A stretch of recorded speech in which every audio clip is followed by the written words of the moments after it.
2 weeks before our wedding, my fiancée asked me to go to therapy with her. She'd been seeing a therapist on her own for a while, but now she wanted me to join her for a session. The idea was to discuss things openly and honestly before we tied the knot. At the time, it struck me as a little odd. I thought we were already honest with each other. I mean, we were about to get married. Plus, she was always super private about her therapy sessions. She barely talked about them, and I'd never even met her therapist. So being invited into that space felt a bit off. When the day came, I showed up at the office. Out of a sense of self-preservation, I kept my phone on and recorded the audio just in case. My fiancé was already there when I arrived, but I had to wait about 20 minutes before they called me in. The therapist greeted me, shook my hand, and made some small talk. Then she said something weird. "You're nothing like how your fiancé described you." At first, I thought she was trying to be nice, maybe even compliment me. But then she glanced at my fiancé and added, "This may be harder than we thought." That set off alarm bells in my head. Still, I stayed calm. I'm a pretty level-headed guy, so I just kept that awkward smile plastered on my face, like we all do when things get uncomfortable. The therapist started with a little speech that I won't bother repeating. As she talked, my fiancé took my hand, which felt off. Then the therapist dropped the bombshell. We live in a modern world, and my fiancé wanted our marriage to be unconventional. I blinked, not sure where this was going. For a split second, I thought maybe she wanted to talk about how she wouldn't be a traditional housewife or how she wouldn't sacrifice her career for marriage. You know, modern woman stuff, equal partnerships and all that. But no, what she actually said was that after we got married, she wanted to sleep with other men. Yep, you read that right, other men. She assured me she loved me deeply and couldn't imagine life without me. But she still wanted the freedom to explore others. Oh, and here's the kicker. She couldn't handle me doing the same. It would hurt her too much to think of me finding other women attractive, let alone being with them. The logic was laughable. I sat there silently, letting them talk. They were getting more and more confident, probably mistaking my silence for agreement. It was clear they'd rehearsed this whole thing. When they finally paused, I turned to the therapist and asked, "Are you even licensed?" That definitely wasn't the reaction she'd expected. She stammered a yes, so I followed up with, "Great." Then explained to my fiancé why we're no longer getting married and why this relationship is officially over. I stood up, wished them both luck, and walked out of that office. Now, I'm seriously considering filing a complaint against the therapist. I can't decide whether to go after the clinic or the governing body for therapists, but this whole ambush felt wildly unprofessional. I want her held accountable. That session left a sour taste in my mouth, and honestly, there was no version of that conversation where the outcome would have been different. Even if my fiancé had suggested a fully open marriage, where I could also sleep with other women, I would have walked. That's not a marriage. It's a joke. Looking back, I can't help but wonder if she was already cheating on me. Now that I've had time to process everything, certain things just don't add up. I listened to the recording I made, and I still can't believe what I heard. It's like a bad dream I can't wake up from. Anyway, I canceled the wedding. I'm the kind of person who avoids drama and conflict. I don't pick fights. I don't have enemies, and I try to live by common sense and solid principles. I think this made my ex assume I was someone she could walk all over. But if that's what she thought, she couldn't have been more wrong. After listening to the recording of that session a few times, I'm convinced the therapist realized I wasn't anything like how my fiancé had described me during her sessions. That probably explains the comment. This may be more complicated than we thought. Now that the wedding is off, people are asking questions I don't really want to answer. I'm sure my ex is out there trying to spin the story to save face, but I've got the recording. If she pushes too far, I'm not above letting people hear exactly what she wanted to discuss with me. The harder part is figuring out how to handle my family and friends. My parents, especially, are pressing for answers and I don't know what to say. I don't want them thinking I was a fool for letting my ex feel so comfortable that she actually told me she wanted to sleep with other men. On top of all that, she's been blowing up my phone, along with my best friends and my brothers. It's the same thing over and over. We can fix this. I didn't understand what was happening in the session. I'll do anything to make it right. It was the therapist's idea. I was against it. She's been yelling into the void because I've ignored every single one of her calls and texts. We were also in the process of applying for a home loan, but I shut that down immediately. I've cut off every financial and personal tie between us. Now she's claiming that, in therapy, she confessed feeling insecure about the difference in our numbers. Apparently, I've had way more past partners than she has. Supposedly, the therapist suggested equalizing things. Whether that's true or just another excuse, it doesn't change how wrong the situation was. That therapist needs to be held accountable, and I'm figuring out the best way to do it. As for dealing with friends and family, I want to avoid a he said, she said scenario. I have the recording, but I haven't told anyone about it yet. Not even my ex. Should I share it with the people who need to know? I'm not sure, but it feels like I might have to if she keeps twisting the truth. Update 1. The past 2 weeks have been eventful, to say the least. Last Monday, I talked to a lawyer at work about the therapist situation. At first, he looked at me like I was joking, but I offered to let him listen to the recording. He said, "Sure, why not?" So, the next day I brought it in. After listening to it, he pointed out something I hadn't noticed before. The therapist kept saying things like, "We're thinking, we'll discuss, we've decided."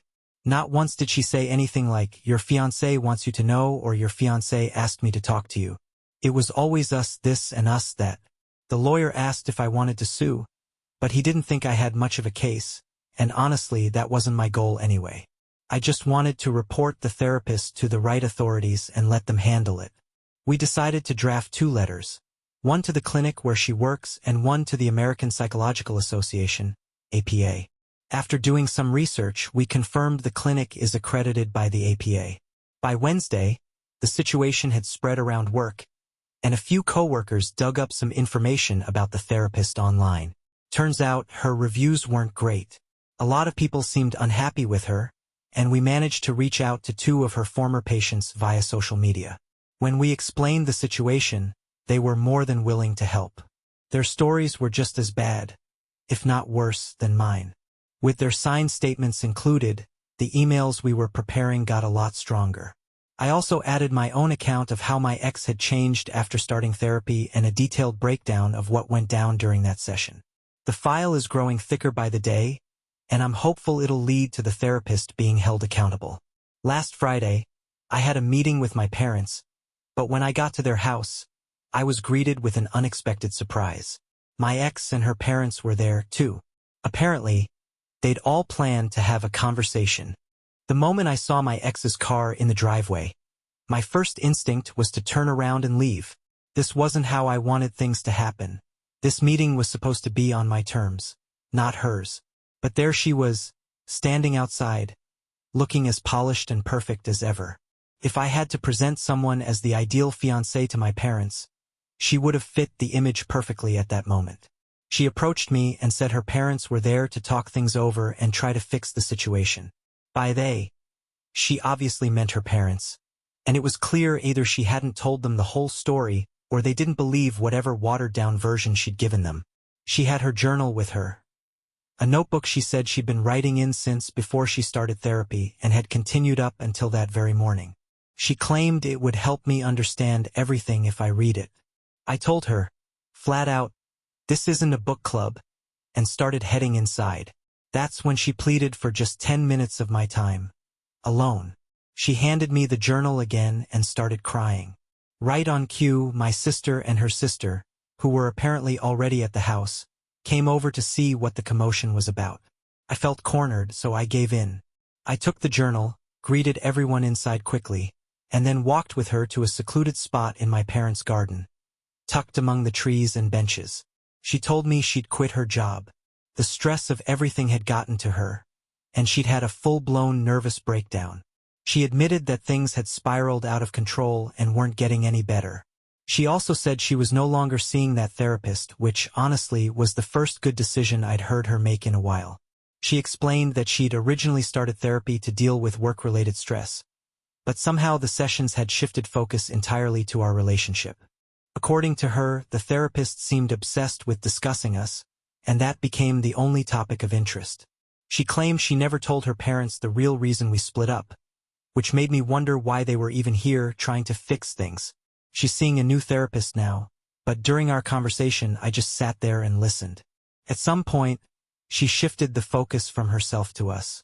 She started making these sweeping promises, saying I'd be the one in control of everything. I'd handle all the finances, have full access to her devices, track her movements, and any property we owned would be in my name. She said she'd do anything to rebuild my trust. It sounded like she was reading off the same script she'd been texting me for weeks, listing out even more concessions than I can remember now. I don't know why she thinks any of this would lead to a healthy relationship for either of us. Felt desperate and, frankly, out of touch. Then I asked her point blank, "Did you cheat on me?" She paused and said she didn't. But then she added something that made my blood boil. She admitted she'd had the opportunity to cheat, but hadn't acted on it. I believe her, but that word, opportunity, kept nagging at me. What does that even mean? If you're in a serious relationship, why would you put yourself in a situation where that kind of opportunity could even arise? You shouldn't want the opportunity in the first place. It's like saying, "Today, I had the opportunity to rob a bank. Why? How did you end up in that position?" And why frame it as if it's some sort of neutral or even positive thing? That was the end of her 10 minutes. I told her it was time to go inside and talk to our parents. When we got back, I asked our sisters to leave because this wasn't their business. My sister made a bit of a fuss but eventually stepped out. Then, in front of everyone, I explained what had happened during that therapy session and laid out my position. I didn't mention the recording. I didn't see the need. To my surprise, my ex confirmed everything I said, word for word. Her father had tears in his eyes, and it broke my heart to see him like that. Her mother, on the other hand, was angry. She asked my ex if this was really how she thought they'd raised her and demanded an explanation. My ex repeated the same story. Stress at work, depression, a nervous breakdown, and therapy that went off the rails. She said the therapist had shifted the focus to our relationship, convinced her that I secretly wanted an open relationship, and told her she needed to equalize her intimate experience with mine or risk losing me. She admitted that my reaction snapped her out of it, which is why she quit her job and started looking for something less stressful. Then she started crying again, saying she was willing to do whatever it took to win me back. She brought up her diary again, insisting that if I read it, everything would make sense. She claimed she never supported the therapist's ideas but went along with them because she trusted the therapist's authority and expertise. At that point, everyone turned to look at me. I tried to lighten the mood by saying, "I don't usually read personal diaries unless the author is a dead poet." Big mistake. What I meant was that personal diaries only become literature when their author is someone like a writer or historical figure, and usually only after they've passed away. I also hoped it would make them realize I wasn't interested in reading her diary because it wouldn't change anything. But nope. The room went silent, and everyone stared at me like I just wished my ex dead. The tension was unbearable. So I backtracked. Okay, I said, "I'll read the diary. Sometimes, no matter what you say, the wrong words can ruin everything." My ex then showed her parents' emails confirming she's seeing a new therapist now. She said, "He's an older man with a white beard, kind of like Freud. I googled him, he's married, goes to conferences, and has written books you can buy on Amazon. He seems trustworthy." Her mom's response?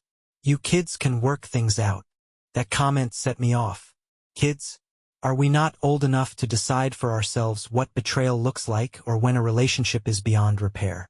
Are we supposed to just listen to older people because they're adults and we're somehow not? The whole thing felt patronizing, like this was all some kind of game. In the end, I managed to recover a bit after my misstep with the dead poet's comment, and that was that. We called it a day, but the whole ordeal left me exhausted. Here's the rewritten version of this part of the story. We've known each other for 9 years, 5 of those as a couple. But even if there are reasons that explain her behavior, how do we ever go back to how things were? This isn't just a fresh start. My entire perception of her has shifted. She feels like a stranger now. Sure, I still know a lot about her. I still find her attractive, very attractive, in fact. Last Friday, she looked absolutely stunning, and I won't deny it. But I also know that was calculated. The hairstyle I love, the dress I bought her, the shoes she knows I like, the light scent of the perfume I gave her, it was all part of her strategy. Her diary sits untouched on my bedside table, and honestly, I don't think I'll ever read it. I checked it over to see if it was really a year old. And it is. The folds of the pages show they were written at different times, and the ink on the early entries is noticeably older. You can see how the writing gradually fills the pages over time. The pen she attached to the diary is consistent with how much you'd expect it to be used over a year. It's not fake. Everything about it checks out. Still, I don't see the point of reading it. I can't shake the feeling that it's more of a tool for manipulation than anything else. I doubt that's what she intended a year ago when she started writing, but handing it to me now feels like she's trying to shift the responsibility for this mess onto me.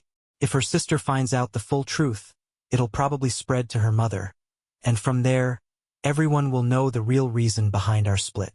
Our parents want us to meet again next week. They've been urging me to read the diary, saying maybe it'll help us fix things or start over. They think she'll get treatment, get better, and that she's still the woman I fell in love with. But right now, she's not well, and I can't ignore that. They also believe I still love her. Otherwise, why would I be so dramatic about all this? Their words, not mine. And honestly, I don't know if I want to see her again. But damn, she looked amazing last Friday. Thank you to everyone who's offered support and advice. It's helped me figure out how to handle the therapist situation. But now I'm left wondering, what do I do with her journal? Return it, keep it, or wait 90 years to read it? Here's the latest. The therapist no longer works at the clinic. From what I've gathered, it seems like the clinic decided to cut ties because of a lawsuit against them. Whether or not our report played a part, it's clear that she's no longer their problem. She's been blocked from the clinic entirely, and her inquiries are being ignored.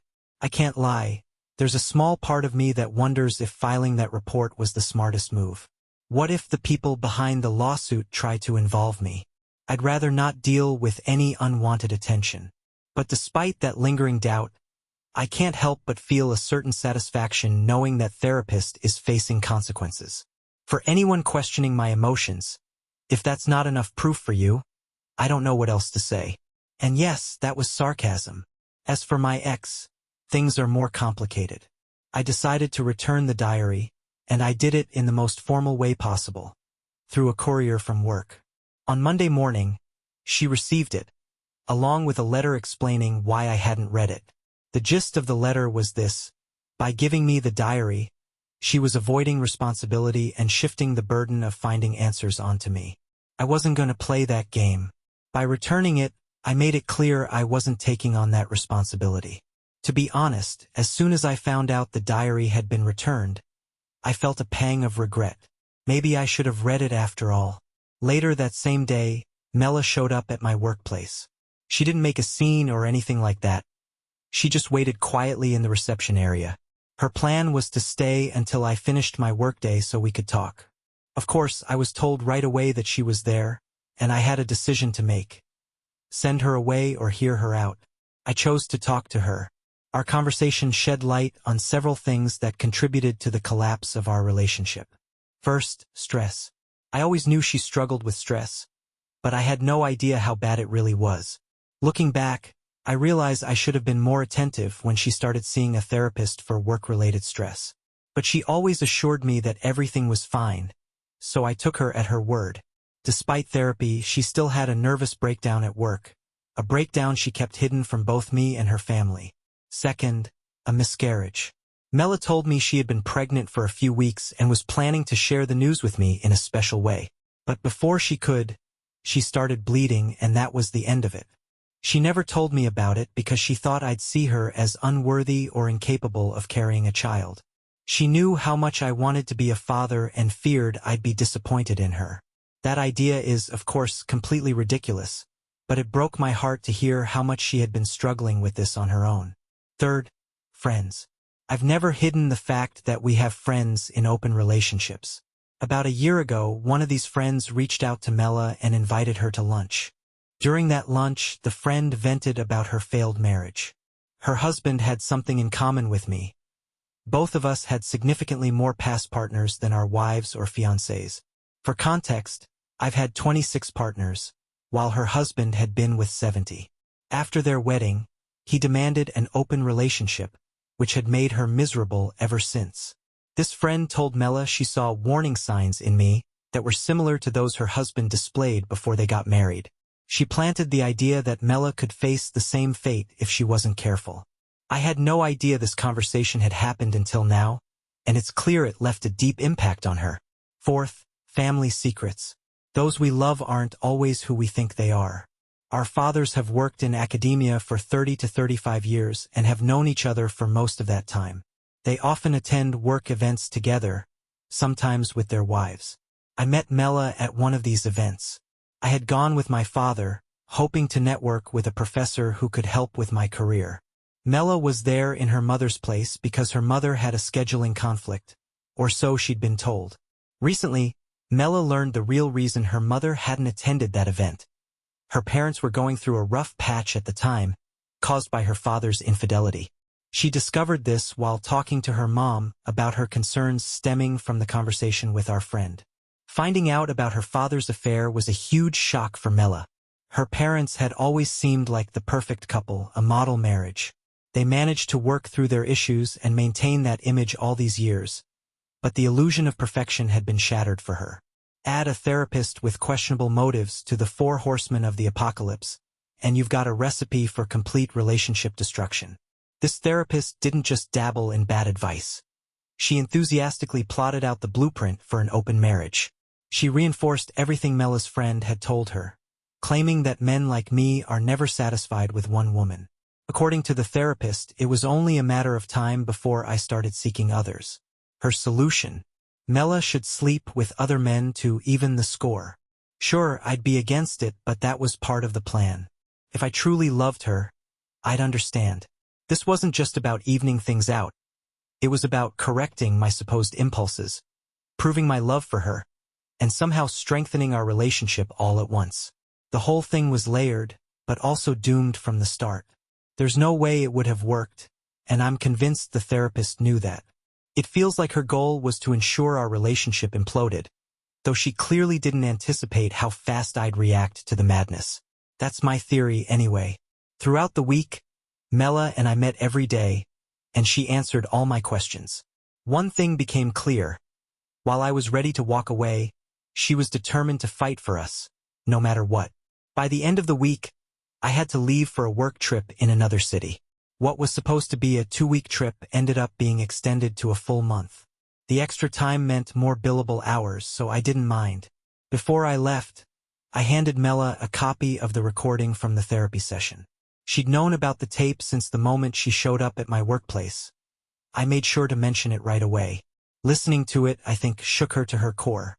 Her memory of that session was very different from the reality captured on the tape. I think it finally clicked for her why I'd reacted the way I did.